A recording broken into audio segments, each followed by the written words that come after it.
हमारे माशरे में कि ये महकमे जो है ना इतने खुद मुख्तार हो गए हैं कि ये बगावत पे उतर आए हैं कि उनको कोई पूछने वाला नहीं है।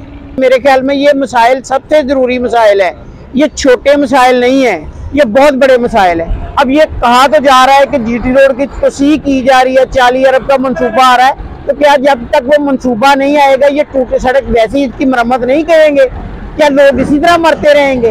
कि जब जीटी रोड पे कोई कोताही की वजह से हादसा हो, उसकी FIR जो है ना, उनकी FIR जो है ना वो NHA के चेयरमैन के ऊपर दर्ज होगी, तो फिर ये मामला तो ठीक होना शुरू होंगे। मोटरवे अब कहीं नजर नहीं आती, शहरी हदूद में बिल्कुल नजर नहीं आती। शहरी हदूद में 4 से 3 लाइनें लगी होती गाड़ियों की, जीटी रोड पे सड़क पे चलना मुश्किल है, लोग उल्टे हाथ चल रहे होते हैं, तो तबाही है। मोटरवे पता नहीं कहाँ होती है। मोटरवे वालों को टारगेट मिलता है एक गाड़ी को, तो आपने 8 घंटे में 40 चलान करने हैं, वो चलान करके अपनी ड्यूटी पर पूरी करनी, इससे ज्यादा कुछ नहीं हो रहा।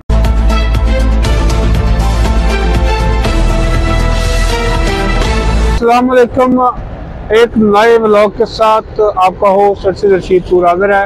हमारे साथ अब्दुल नासिर शेख साहब मौजूद हैं, सीनियर जर्नलिस्ट हैं, और आज हम जीटी रोड पर ये व्लॉग कर रहे हैं जहां पर आए रोज बहुत सारी हलाकतें हो रही हैं। इस पर हम आज एनालिसिस लेंगे शेख साहब का। शेख साहब, लोग कहते हैं कि कीमती इंसानी जानें ज़ाया हो गई हैं, जिस तरह हलाकतें हो रही हैं मुझे तो लगता है ये कीमती तो नहीं है, ये बेज़रर जानें हैं जो रोज़ाना ज़ाया हो रही हैं। और इस सड़क के हवाले से वो रोज़ के ऐसे ही ये तो कत्लेआम है जिस तरीके से मर रहे हैं लोग। आप क्या कहेंगे इस बारे में? देखें जी, लोगों का ख्याल या कुछ लोग ये मेरे साथ भी मुलाकात होती है तो उनका कहना ये है कि जी आप छोटे छोटे मौज़ूआत पे जो है ना, छोटे छोटे मसाइल पे बात करते हैं, किसी बड़े मसले पे बात करें। तो देखें ये छोटे मसाइल नहीं हैं। किसी जान का ज़ाया हो जाना कोई छोटा मसला नहीं है। उसके घर वालों से पूछे, जो बच्चे, मोटरसाइकिल वाले, जो नौजवान लापरवाही, महकमों की लापरवाही की वजह से अपनी जानें दे देते हैं, उनकी जानें चली जाती हैं, तो कोई यह कोई मामूली मसला है? ये तो कौम का सबसे बड़ा मसला है, जिसमें उसके नौजवान जो है अपनी जानें खो रहे हों और उनकी जानें ज़ाया जा रही हों, किसी मकसद के लिए नहीं बल्कि महकमों की गलती की वजह से। देखिए ये जीटी रोड का हम जिक्र कर रहे हैं। जीटी रोड मोटरवे के बाद सबसे ज़्यादा चलने वाली सड़क है। ट्रैफिक के हवाले से जीटी रोड पे मोटरवे से ज़्यादा रश है। जीटी रोड पे जो है, ये जब मोटरवे नहीं थी तो यही सबसे ज़्यादा चारों सूबों को मिलाने वाली, या कम से कम जो सूबा सरहद और पंजाब और को मिलाने वाली सबसे बड़ी सड़क थी। तो अब इसके साथ सुतीली माओ जैसा सलूक हो रहा है, जो सड़क के साथ नहीं, इस इलाके के अवाम के साथ हो रहा है, उनकी जाने जा रही है। अब ये लाहौर से गुजरांवाला तक जो ये जो जीटी रोड है, इसकी कई साल से मरम्मत नहीं हुई थी, कई साल से जो है ये टूट फूट का शिकार थी। फिर कोई पिछले 2 साल में इसकी मरम्मत का सिलसिला शुरू हुआ। लाहौर से गुजरांवाला जाने वाली सड़क जो है उसकी मरम्मत हो गई, काफ़ी हद तक मरम्मत हो गई, लेकिन उसमें भी जुल्म ये हुआ कि गनिया के नज़दीक और कुछ और इलाकों में कुछ जो इलाके हैं, कुछ सड़क के जो हिस्से हैं वो छोड़ दिए गए, उनकी मरम्मत नहीं की गई।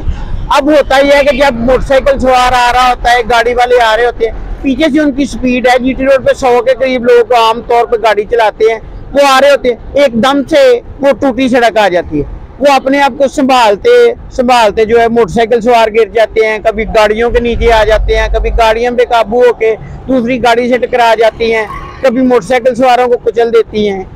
और दूसरी तरफ ये सूरत हाल है कि ये जो गुजरांवाला से लाहौर जाने वाली सड़क है, इसमें ये हुआ है कि कुछ इसमें मरम्मत तो हुई नहीं, कहीं काम नहीं हुआ। बहुत से हिस्सों में इसको खुर्च दिया गया ताकि मरम्मत की जाए और उसके बाद उस पर काम हुआ ही नहीं है। अब ये होता है जो खास तौर पे दूसरे इलाकों से आने वाले लोग हैं, जिनको इस सड़क का नहीं पता, वो गाड़ी चला के आ रहे होते हैं 100 की स्पीड से, और एकदम से टूटी सड़क आ जाती है और फिर वो किसी ना किसी को कुचल देती हैं, कभी खुद मरते हैं, कभी किसी को मार देते हैं। और मैं कह रहा हूँ कि पिछले 15 दिन में 6 से ज़्यादा लोग हलाक हो चुकी हैं और 10 से ज़्यादा जख्मी हो चुके हैं। अभी हम जब बिलाक के लिए आ रहे थे अभी हम गाड़ी में ही बैठे हुए थे तो हमने देखा कि वो वहाँ पे लोडर रिक्शा और मुसाफिरों वाला रिक्शा टकरा गया और उसमें 3-4 लोग जख्मी हो गए। तो ये तो मामूल की बात है, रोज की बात है। तो इस पे बात करना तो मेरे ख्याल में ये मसाइल सबसे जरूरी मसाइल है, ये छोटे मसाइल नहीं है, ये बहुत बड़े मसाइल है। अब ये कहा तो जा रहा है कि जीटी रोड की तोसी की जा रही है, 40 अरब का मंसूबा आ रहा है, तो क्या जब तक वो मंसूबा नहीं आएगा ये टूटे सड़क वैसे ही इसकी मरम्मत नहीं करेंगे? क्या लोग इसी तरह मरते रहेंगे? खुदा का खौफ करें, ये जो है ना, ये हुकूमतों को चाहिए खुद जायजा ले, ये ब्यूरोक्रेसी पे ना छोड़े, ये इन पे ना छोड़े। ये जो NHA पे है, NHA वालों तो तबाही मचा दी है पूरे इलाके में, पूरी सड़कों पे जो। तो जब सड़क अच्छी बनती है, अगर लोग तारीफ करते हैं, तो जब मोटरवे का जिक्र आए तो अगर नवाज शरीफ की तारीफ होती है, तो जब ये उसके भाई और उसकी बेटी के दौर में यहाँ पे हादसे होंगे तो बुराई भी उनके खाते में आएगी। हम उनको कैसे अच्छा कहेंगे फिर? देखिए ये मियाँ साहब, मियाँ शहबाज शरीफ साहब, आपको जापान बहुत नजर आता है, वहाँ की कारकर्दगी नजर आती है। पुलिस देखिए अपने महकमों की कारकर्दगी। अब मोटरवे की बजाय किसी दिन लाहौर जाए ना जीटी रोड से, आपको पता चले कि लोग कैसे मर रहे हैं, लोगों के साथ क्या हो रहा है। ये इस तरह तो काम नहीं चलेगा। आप सिर्फ जो है ना वो, हम कहाँ तक लोग आपका डंडोरा पीटेंगे आपकी कारकर्दगी? हमें तो सब नजर आ रहा है। प्लीज देखिए इस पे क्या हो रहा है, क्या करना है आपने, ये लोगों को बचाएं इस तबाही से। शेख साहब, मैं ये कहना चाहता हूँ, यहाँ पर जो जीटी रोड पर जितने भी अंडरपास बनाए गए हैं उनके बारे में जब भी बारिश आती है तो कई महीने पानी उसमें खड़ा रहता है। खुसूसन इमनाबाद के अंडरपास की बात करूंगा, सादोकी के अंडरपास की बात करूंगा, और इनके खुसूसन एक पेडेस्ट्रियन अंडरपास है जो श्रीपुरा के करीब है, इनमें पानी हमेशा खड़े रहते हैं, ये फंक्शनल ही नहीं होते। इस बारे में आप क्या कहेंगे? देखिए मसला ये है कि ये NHA ने कोई मेरा ख्याल में 12 साल पहले बनाए, ये उनकी डिजाइनिंग इंतहाई नाकस है, पानी निकालने का कोई इंतजाम नहीं है उसमें से। अब वो NHA ने बना के बल्दिया के हवाले करने थे, जिस इलाके में आता था वो अंडरपास, वो चूंकि मुकम्मल ही नहीं हुए तो वो 12-15 साल से वैसे ही पड़े हुए हैं। अब किसी इलाके की बल्दिया जो है उसको अपने शहरियों पे तरस आए तो कभी कभार वो उसको साफ करवा देती है। कामोगी में, मोड़ इमनाबाद में, सादोकी में, मुरीदके में जो गाड़ियों वाला अंडरपास है जिससे गाड़ियां गुजरती हैं, वो मुरीदके में फंक्शनल है, वो कामोगी में फंक्शनल है। वो भी बारिश के दिनों में वहां भी पानी भरता है लेकिन निकाल लिया जाता है। उसके बाद रह गया सादोकी, वो गाड़ियों वाला भी नहीं चलता, मोड़ इमनाबाद में भी नहीं चलता और आगे भी नहीं चलता।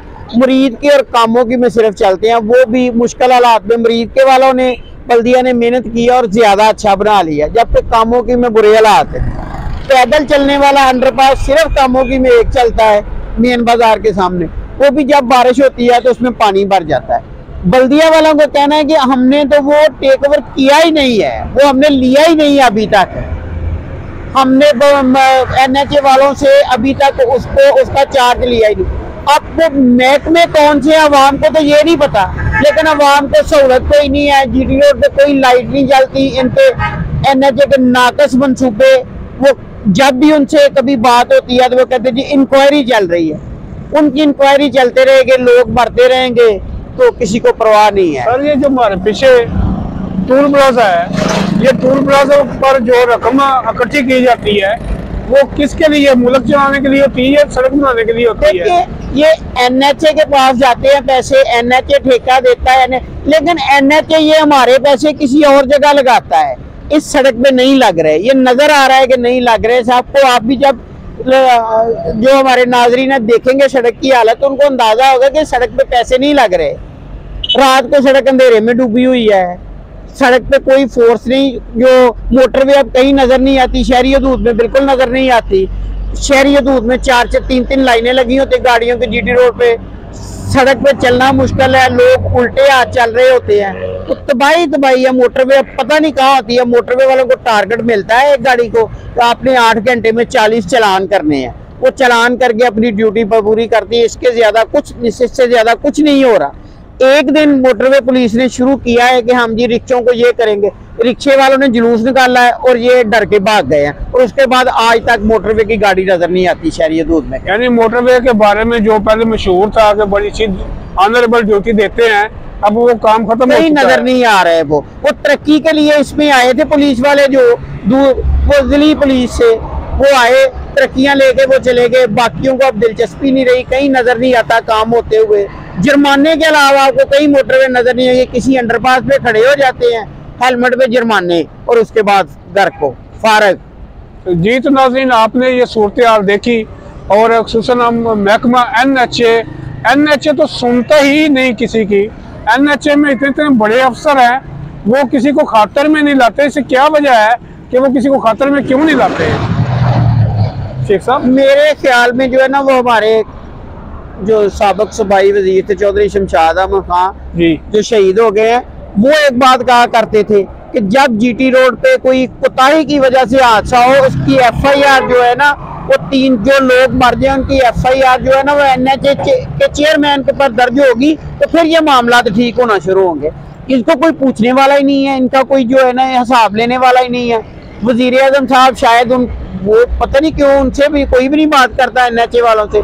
तो ये तो कोई महकमा जो है ना, ये तो लगता है कि इतना खुद मुख्तार महकमा है कि ये जिस तरह से जिस्म के अंदर कैंसर जो है ना, वो बगावत की निशानी होती है कि जिस्म का वो हिस्सा बगावत कर देता है किसी के अहकाम, बाकी जिस्म के अहकाम, दिमाग के, दिल के अहकाम मानने से, तो फिर वो बगावत करके बागी बन के सबको तबाह कर देता है। तो अब तो लग ये रहा है कि ये जो है ना, इस तरह की कैफियत है हमारे माशरे में कि ये महकमे जो है ना इतने खुद मुख्तार हो गए हैं कि ये बगावत पे उतर आए हैं कि उनको कोई पूछने वाला नहीं है।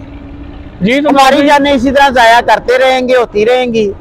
तो अब देखें कि कौन ये तब्दीली लाता है, कौन ये इस पे कोई काम करता है। जी तो नाज़रीन, आप अपनी इस पर ज़रूर राय दीजिए, इस वीडियो को ज़्यादा से ज़्यादा शेयर कीजिए ताकि ये अरबाब इख्तियार के पास पहुंच सके और उनको झंझोड़ सके कि इस GT रोड को ना सिर्फ मरम्मत करना है बल्कि इसका ख्याल भी रखना है। इजाज़त चाहेंगे। अस्सलाम वालेकुम।